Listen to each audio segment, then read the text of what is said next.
ఎందుకండి ఎందుకండి నా దగ్గర నిజం దాచారు? అరుంధతి అక్క నా తోడు పుట్టిన అక్క అని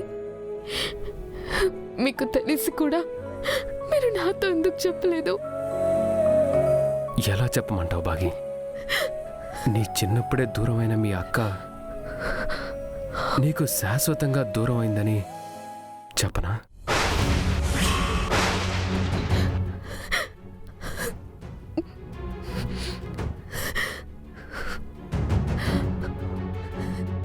అక్క ఎక్కడో ఉంది, ఎప్పటికైనా తిరిగి వస్తుంది అని ఆశగా ఎదురు చూస్తున్న నీకు మీ అక్క ఎప్పటికీ తిరిగి రాదు అని చెప్పి నిన్ను నిరాశపరచనా?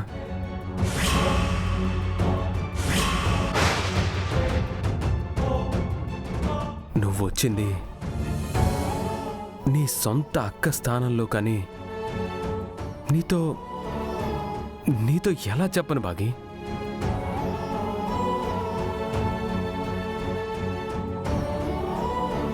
నువ్వు ఎంతగానో ఇష్టపడే మీ అక్కని నువ్వెప్పటికీ ప్రాణాలతో సజీవంగా చూడలేవని నీతో ఎలా చెప్పను?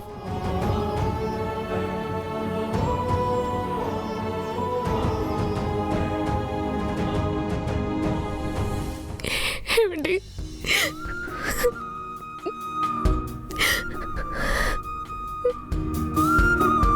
ఈ నిజం కూడా తెలిసిపోయిందా? ఇలా ఒక్కొక్క నిజం తెలుస్తూ పోతే ఆఖరికి అమరేంద్రకి నా గురించి కూడా తెలిసిపోయేలా ఉంది. బాగి నోరు విప్పకముందే దీని కథ ముగించేయాలి.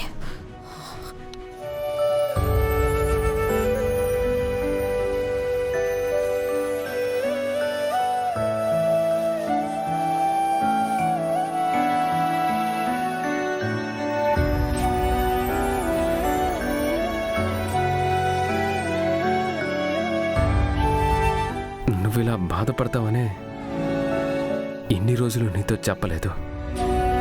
మనం ఏడవడం ఆరుకి ఇష్టం ఉండదు. తను మన సంతోషాన్నే కోరుకుంటుంది. తను పోయాక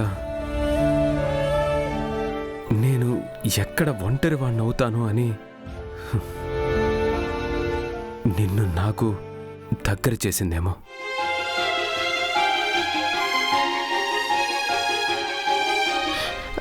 అక్క మన పెళ్లి కూడా చేసిందండి. నా మెడలో ఈ తాళి పట్టడానికి కారణం అక్కే.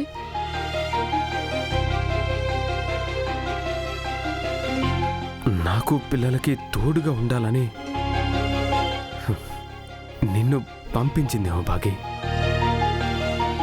అవునండి, చిన్నప్పటి నుంచి నాకు దూరమైన తన ప్రేమని పిల్లల ద్వారా పంచింది. ఆరుని నువ్వు కళ్ళారా చూడకపోయినా తన ఆశ, కోరిక ఈ పాటికే నీ మనసుకు అర్థమై ఉంటుంది. అక్కని నేను చూశానండి, ప్రతిరోజు చూస్తూనే ఉన్నాను, అక్కతో మాట్లాడుతున్నాను.